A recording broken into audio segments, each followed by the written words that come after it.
नमस्कार दोस्तों, मैं हूं कंचन और आप सब देख रहे हैं कहानी कंचन की। अगर हम पहली बार मिल रहे हैं, चैनल को सब्सक्राइब कीजिए, नोटिफिकेशन बटन दबा दीजिए ताकि आने वाली हर कहानी में हमारा साथ बना रहे। चलिए शुरू करती हूँ कहानी। आह, अभागा मैं, मेरे कर्मों के फल ने आज यह दिन दिखाए कि अपमान भी मेरे ऊपर हंसता है, और यह सब मैंने अपने हाथों से किया। शैतान के सिर इल्जाम क्यों दूं, किस्मत को खोटी खरी क्यों सुनाऊं, होनी को क्यों रोऊं। जो कुछ किया मैंने जानते और बूझते किया। अभी 1 साल गुजरा जब मैं भाग्यशाली था, प्रतिष्ठित था और समृद्धि मेरी चेरी थी। दुनिया की नेमतें मेरे सामने हाथ बांधे खड़ी थी, लेकिन आज बदनामी और कंगाली और शर्मिंदगी मेरी दुर्दशा पर आंसू बहाती हैं। मैं ऊंचे खानदान का था, बहुत पढ़ा लिखा आदमी था, फारसी का मुल्ला, संस्कृत का पंडित, अंग्रेजी का ग्रेजुएट। अपने मुंह मियाँ मिट्ठू क्यों बनूं, लेकिन रूप भी मुझको मिला था, इतना कि दूसरे मुझ पर ईर्ष्या कर सकते थे। गरज एक इंसान को खुशी के साथ जिंदगी बरस करने के लिए जितनी अच्छी चीजों की जरूरत हो सकती थी, वो सब मुझे हासिल थी। सेहत का यह हाल कि मुझे कभी सरदर्द की भी शिकायत न हुई थी। फिटन की सैर, दरिया की दिल फरेबियां, पहाड़ के सुंदर दृश्य, उन खुशियों का जिक्र ही तकलीफ देह है। क्या मजे की जिंदगी थी। आह, यहाँ तक तो अपना दर्द दिल सुना सकता हूँ, लेकिन इसके आगे फिर ओठों पर खामोशी की मुहर लगी हुई है। एक सती साध्वी, प्रति प्राण स्त्री और 2 गुलाब के फूल जैसे बच्चे। इंसान के लिए जो खुशियों, आरजुओं, हौसलों और दिल फरेबियों के जो खजाना हो सकते हैं, वह सब मुझे प्राप्त था। मैं इस योग नहीं कि उस पवित्र स्त्री का नाम जबान पर लाऊं, मैं इस योग नहीं कि अपने को उन लड़कों का बाप कह सकूं, मगर नसीब का कुछ ऐसा खेल था कि मैंने उन बेइज्जती नेमतों की कद्र न की। जिस औरत ने मेरे हुक्म और अपनी इच्छा में कभी कोई भेद न किया, जो मेरी सारी बुराइयों के बावजूद कभी शिकायत का एक हर्फ जबान पर नहीं लाई, जिसका गुस्सा कभी आंखों से आगे नहीं बढ़ने पाया। गुस्सा क्या था, कुवार की बरखा थी। 2-4 हल्की हल्की बूंदें पड़ी और फिर आसमान साफ हो गया। अपनी दीवानगी की नशे में मैंने उस देवी की कद्र न की। मैंने उसे जलाया, रुलाया, तड़पाया। मैंने उसके साथ दगा की। आह, जब मैं 2-2 बजे घर रात लौटता था तो मुझे कैसे कैसे बहाने सूझते थे,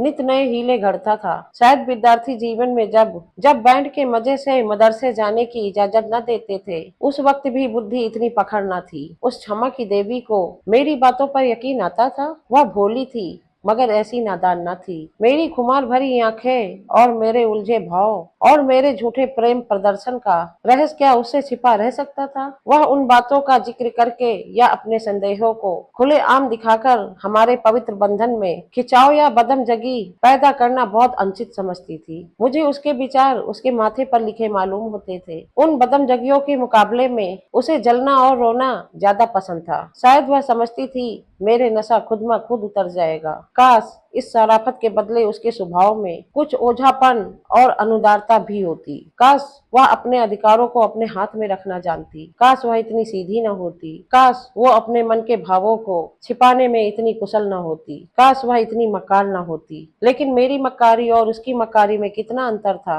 मेरी मक्कारी कितनी हरामकारी थी, उसकी मक्कारी आत्म बलिदानी। एक रोज मैं अपने काम से फुर्सत पाकर शाम के वक्त मनोरंजन के लिए आनंद वाटिका में पहुंचा और संगमरमर के हौज पर बैठकर मछलियों का तमाशा देखने लगा। एकाएक निगाह ऊपर उठी तो मैंने एक औरत को बेले की झाड़ियों में फूल चुनते देखा। उसके कपड़े मैले थे और जवानी की ताजगी और गर्व को छोड़कर उसके चेहरे में कोई खास बात न थी। उसने मेरी तरफ आंखें उठाई और फिर फूल चुनने में लग गई, गोया उसने कुछ देखा ही नहीं। उसके इस अंदाज ने, चाहे वह उसकी सरलता ही क्यों न रही हो, मेरी वासना को और भी उद्दीप्त कर दिया। मेरे लिए यह एक नई बात थी कि कोई औरत इस तरह देखे कि जैसे उसने नहीं देखा। मैं उठा और धीरे धीरे कभी जमीन और कभी आसमान की तरफ ताकते हुए बेले की झाड़ियों के पास जाकर खुद भी फूल चुनने लगा। इस ठिठाई का नतीजा यह हुआ कि वह मालिन की लड़की वहां से तेजी के साथ बाग के दूसरे हिस्से में चली गई। उस दिन से मालूम नहीं वह कौन सा आकर्षण था जो मुझे रोज शाम की वक्त आनंद वाटिका की तरफ खींच ले जाता। उसे मोहब्बत हरगिज नहीं कर सकते।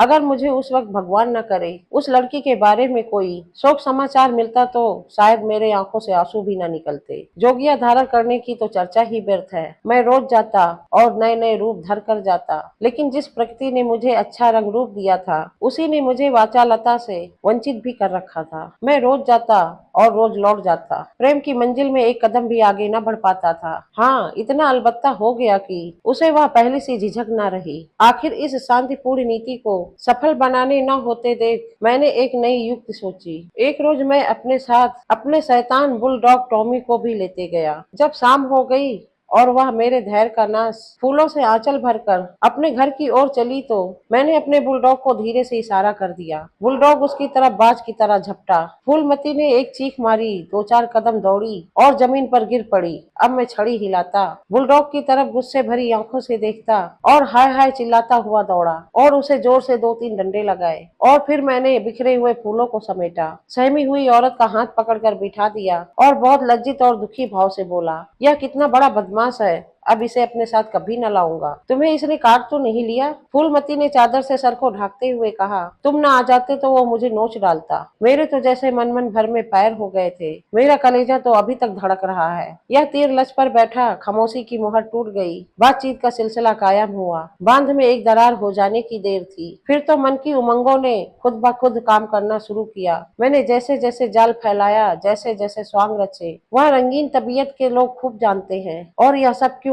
मोहब्बत से नहीं, सिर्फ जरा देर दिल को खुश करने के लिए, सिर्फ उसके भरे पूरे शरीर और भोलेपन पर रीझ कर। यूं मैं बहुत नीच प्रकृति का आदमी नहीं हूँ। रूप रंग में फूलमती का इंदु से मुकाबला नहीं था। वह सुंदरता के सांचे में ढली हुई थी। कवियों ने सौंदर्य की जो कसौटियां बनाई है वह सब वहाँ दिखाई देती थी। लेकिन पता नहीं क्यों मैंने फूलमती की धसी हुई आंखें और फूले हुए गालों और मोटे मोटे ओठों की तरफ अपने दिल का ज्यादा खिंचाव देखा। आना जाना बढ़ा और महीने भर भी न गुजरने पाया कि मैं उसकी मोहब्बत की जाल में पूरी तरह फंस गया। मुझे अब घर की सादा जिंदगी में कोई आनंद न आता था, लेकिन दिल ज्यों ज्यों घर से उजड़ता जाता था त्यों त्यों मैं पत्नी के प्रति प्रेम का प्रदर्शन और भी अधिक करता था। मैं उसकी फरमाइशों का इंतजार करता रहता और कभी उसका दिल दुखाने वाली कोई बात मेरी जबान पर न आती थी। शायद मैं अपनी आंतरिक उदासीनता को शिष्टाचार के पर्दे के पीछे छिपाना चाहता था। धीरे धीरे दिल की यह कैफियत भी बदल गई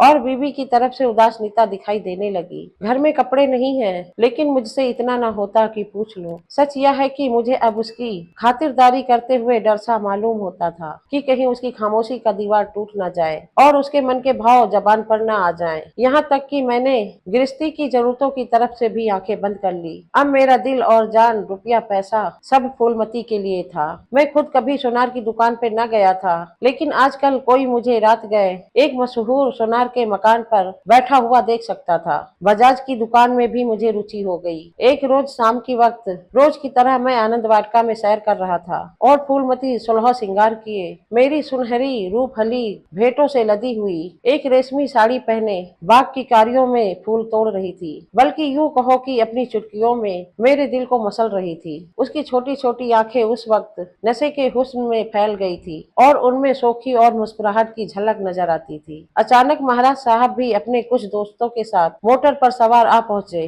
मैं उन्हें देखते ही अगवानी के लिए दौड़ा और अदाब बजा लाया। बेचारी फूलमती महाराज साहब को पहचानती थी, लेकिन उसे एक घने कुंज के अलावा और कोई छिपने की जगह न मिल सकी। महाराजा साहब चले तो हौज की तरफ, लेकिन मेरा दुर्भाग्य उन्हें क्यारी की तरफ ले चला, जिधर फूलमती छुपी हुई थर थर कांप रही थी। महाराजा साहब ने उसकी तरफ आश्चर्य से देखे और बोले, यह कौन सी औरत है? सब लोग मेरी तरफ प्रश्न भरी आंखों से देखने लगे और मुझे भी उस वक्त यही ठीक मालूम हुआ कि इसका जवाब मैं ही दूं, वरना फूलमती न जाने क्या आफत ढा दे। लापरवाही के अंदाज से बोला, इसी बाग की माली की लड़की है, यहाँ फूल तोड़ने आई होगी। फूलमती लज्जा और भय के मारे जमीन में धसी जा रही थी। महाराजा साहब ने उसे सर से पांव तक गौर से देखा और तब संदेहशील भाव से मेरी तरफ देखकर बोले, यह माली की लड़की है? मैं इसका क्या जवाब देता? इसी बीच कमबख्त दुर्जन माली भी अपनी फटी हुई पाक संभालता कुदाल लिए हाथ में कुदाल लिए हुए दौड़ा हुआ आया और सर को घुटनों से मिलाकर महाराजा को प्रणाम किया। महाराजा ने जरा तेज लहजे में पूछा,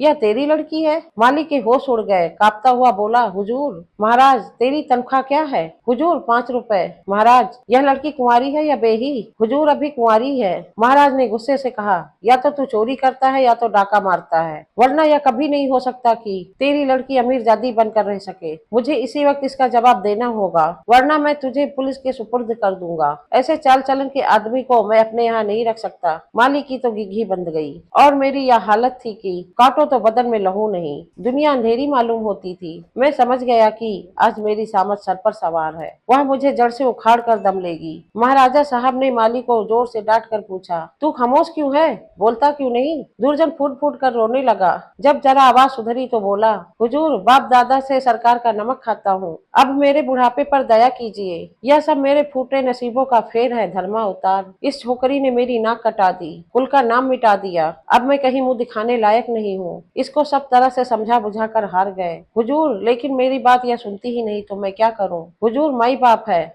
आपसे क्या पर्दा करूं? उसे अब अमीरों के साथ रहना अच्छा लगता है और आजकल के रईसों और अमीरों को क्या कहूं, दीन बंधु सब जानते हैं। महाराजा साहब ने जरा देर गौर करके पूछा, क्या उसका किसी सरकारी नौकर से संबंध है? दुर्जन ने सर झुकाकर कहा, हुजूर। महाराजा साहब ने कहा, वह कौन है? तुम्हें उसे बतलाना होगा। दुर्जन, महाराज जब पूछेंगे बता दूंगा, सांच को आँच क्या। मैंने तो समझा था इसी वक्त सारा पर्दाफाश हुआ जाता है, लेकिन महाराजा साहब ने अपने दरबार के किसी मुलाजिम की इज्जत को इस तरह मिट्टी में मिलाना ठीक नहीं समझा। वो वहां से टहलते हुए मोटर पर बैठकर महल की ओर चले। दोस्तों, अब मैं कहानी समाप्त करती हूँ। इसके आगे की कहानी सुनाऊंगी अगले दिन। धन्यवाद।